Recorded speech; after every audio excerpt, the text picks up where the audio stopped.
Sebagian muslim sering meninggalkan doa, lantaran jarang terkabul. Padahal doa adalah ibadah. Adalah salah jika orang beriman hanya memikirkan terkabul atau tidaknya permintaan yang telah diajukan.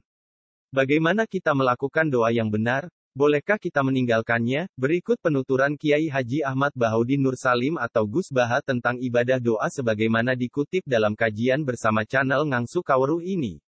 Menurut Gus Baha, doa itu meminta. Meminta itu bukti bahwa manusia lemah. Merasa lemah itu bagian dari ibadah. Makanya, berdoa itu sebagai bukti bahwa manusia butuh Allah. Itulah cara pandang yang benar agar Allah ridha dan menerima ibadah kita. Dalam syair Al-Hadad yang cukup masyhur, Gus Baha mencontohkan, berdoa yang benar adalah yang tidak punya kepentingan mustajab atau tidaknya. Di banyak kisah, para wali kekasih Allah tidak terlintas adanya harapan untuk terkabul. Mereka para wali itu hanya ingin menunjukkan bahwa sebagai hamba yang lemah maka dari itu butuh Allah.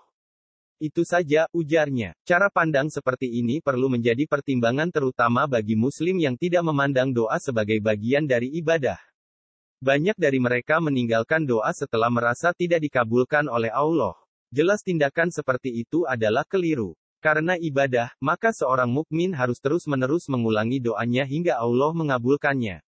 Dalam Al-Quran Allah Subhanahu wa Ta'ala berfirman, berdoalah kepadaku, niscaya akan kuperkenankan bagimu. Sesungguhnya orang-orang yang menyombongkan diri dari menyembahku akan masuk neraka jahanam dalam keadaan hina dina, surat Ghafir. Oleh karena itu, kalau doa tidak terkabul, menurut sebagian ulama, itu pertanda bahwa Allah akan memberikan balasan yang lebih baik di akhirat kelak. Artinya, apapun hasilnya, baik terkabul atau tidak, Allah tetap menyayangi hambanya yang beriman yang senantiasa mengajukan permohonan doa sebagai bentuk ibadah kepadanya. Memperbanyak doa tetap lebih baik daripada meninggalkannya sebab dalil-dalil yang menganjurkan berdoa cukup banyak. Justru sebaliknya, beberapa hadis menyebutkan Allah Subhanahu wa Ta'ala murka terhadap orang-orang yang meninggalkan doa. Demikian pandangan Gus Baha dan beberapa ulama lainnya, terkait keutamaan ibadah doa. Kami ucapkan terima kasih kepada semua sahabat channel Ngangsu Kawruh Kajian Gus Baha, yang telah mensubscribe dan menyebarkan video ini. Semoga Allah Subhanahu wa Ta'ala membalas kebaikan saudara dan menjadikannya amal jariyah. Amin. Sahabat channel Ngangsu Kawruh Kajian Gus Baha, mari kita simak kajian beliau. Semoga dengan ngaji melalui channel Ngangsu Kawruh Kajian Gus Baha ini kita semua diakui sebagai santri beliau. Amin, ya robbal alamin.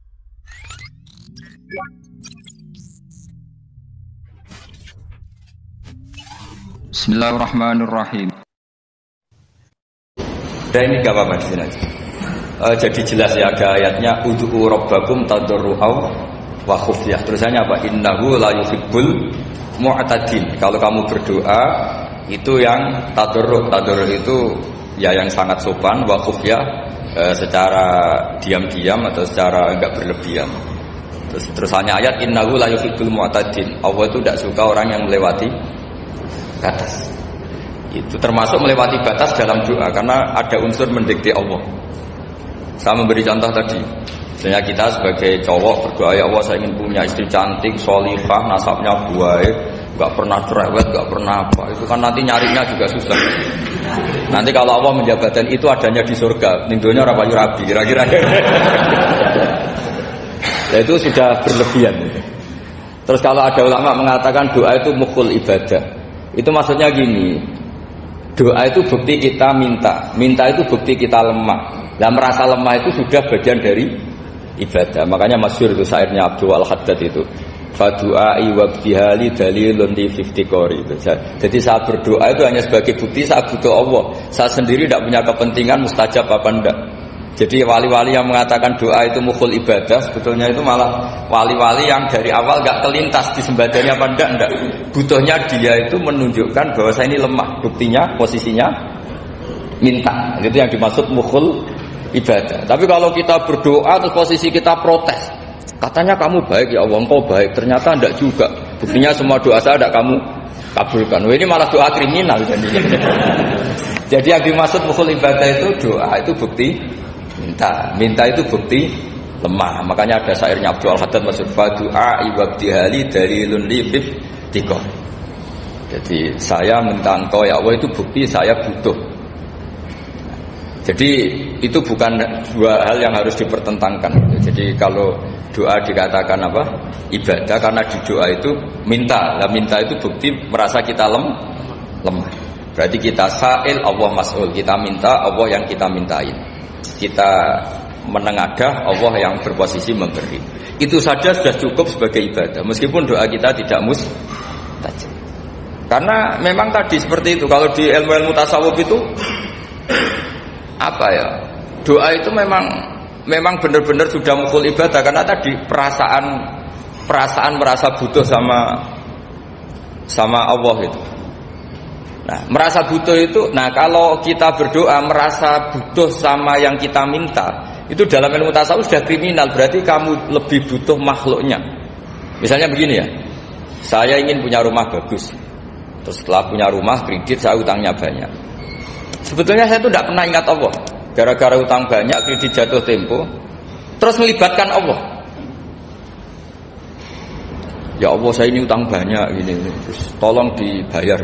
Sebetulnya saya itu ingat utang, cuma Allah tak libatkan kan gitu. Lah itu tidak akan jadi wali. Yang jenis ini tidak akan jadi wali. Saya ingin jadi dosen, melibatkan siapa ya nanya? Melibatkan Allah, terus malam-malam bangun melibatkan Allah. Itu artinya apa? Kamu itu lebih ingin yang kamu minta ketimbang ingin Allah. Kalau wali itu enggak gitu, kangen Allah, terus tahu Allah itu zat pemberi, karena tahu Allah zat pemberi terus minta. Maka yang dikangen itu ya Allahnya dulu. Kalau kita kan enggak, punya kasus dulu, punya keinginan banyak dulu, baru ingat siapa yang bisa ya. Oh Allah, terus Allah kita libatkan.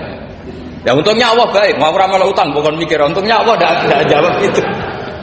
Jadi itu bedanya wali. Kalau wali itu kangen Allah dulu, baru minta. Kalau kita enggak, banyak masalah dulu, baru melibatkan Allah.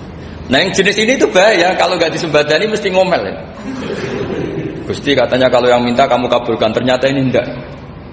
Nanti kalau Allah jawab, kamu itu tidak kangen saya, kamu itu kangen uang, kangen perempuan cantik yang kamu inginkan. Terus kamu melibatkan saya. Urusannya apa saya dengan itu? Makanya tidak usah nuntut, karena awalnya sudah salah. Ya saya kira itu ya. Jadi ada ayat apa? Ud'u rabbakum tadarru'aw wa khufyah. Terusannya apa? Innahu la yuhibbul mu'tadin. Itu di semua tafsir dikatakan Allah enggak suka orang yang berlebihan dalam doa. Berlebihan tadi, misalnya minta sesuatu yang terlalu besar, atau permintaan kemarin saja lanu addi syukroh, kita tidak bisa memenuhi mensyukuri, sudah minta lagi. Misalnya seorang jomblo, targetnya kan asal payu nikah, tapi setelah nikah bayangkan istrinya sholihah, tidak cerewet, itu kan berlebihan. Bilang status jomblo saja belum kamu syukuri, kok sudah minta macam-macam. Jadi harusnya kan syukur dulu ya. Sekedar laku nikah ini kan ada syukur yang harus, seperti jadi dosen juga gitu. Sekedar jadi dosen harus kita syukuri dulu, karena menjadi kita tidak nganggur. Itu kan satu harkat sosial yang luar biasa. Jangan tahu-tahu sudah hari kedua cari intensif, cari ini itu, syukurnya aja belum sudah kemana-mana. Itu sudah mu'tadin, sudah melebihi apa? Batas.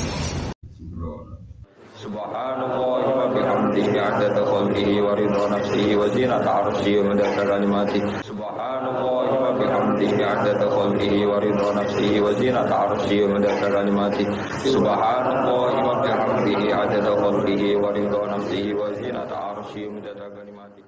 Kami ucapkan terima kasih kepada semua sahabat channel Ngangsu Kaoru Kajian Gus Baha yang telah mensubscribe dan menyebarkan video ini. Semoga Allah Subhanahu wa Ta'ala membalas kebaikan saudara dan menjadikannya amal jariah. Amin.